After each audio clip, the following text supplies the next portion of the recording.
கிறிஸ்துவுக்குள் அன்பானவர்களே, உங்களை சந்திப்பதில் மகிழ்ச்சி அடைகிறேன். சங்கீதம் 68:13. நீங்கள் அடுப்பின் அடியில் கிடந்தவர்களாய் இருந்தாலும் வெள்ளியால் அலங்கரிக்கப்பட்ட புறா சிறகுகள் போலவும் பசும்பொன் நிறமாகிய அதன் இறகுகளின் சாயலாகவும் இருப்பீர்கள். பிரியமானவர்களே, நாம் எந்த ஒரு சூழ்நிலையில் இருந்தாலும் நம் தேவனாகிய கர்த்தர் நம்மை அலங்கரிக்கப்பட்ட அழகுள்ளவர்களாக அவர் மாற்றுகிறார். எனவே நாம் இருக்கிற சூழ்நிலையை நம் தேவனாகிய கர்த்தரிடத்தில் தெரியப்படுத்துவோம். பாவத்தினாலும் சாபத்தினாலும் விழுந்து போய் கிடைக்கிற நம் தேவனாகிய கர்த்தர் ஒவ்வொரு நாளும் மீட்டெடுக்க அவர் வல்லமை உள்ள தேவனாய் நம்மை நோக்கி பார்க்கிறார்.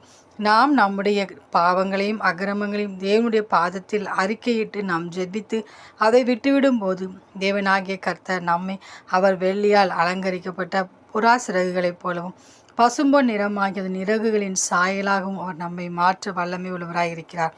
எனவே விழுந்து போன நிலைமையில் இருக்கிற எல்லாரும் நம் தேவனாகிய கர்த்தரை நோக்கி பார்ப்போம். அந்த காரியத்துக்காக தேவனிடத்தில் மன்னிப்பு கேட்டு தேவனிடத்தில் தயை பெறுவோம். அந்த தேவனின் அன்பு கரங்களை நாம் பற்றி கொண்டு அவரோடு கூட வாழ்வோம். ஆமேன்.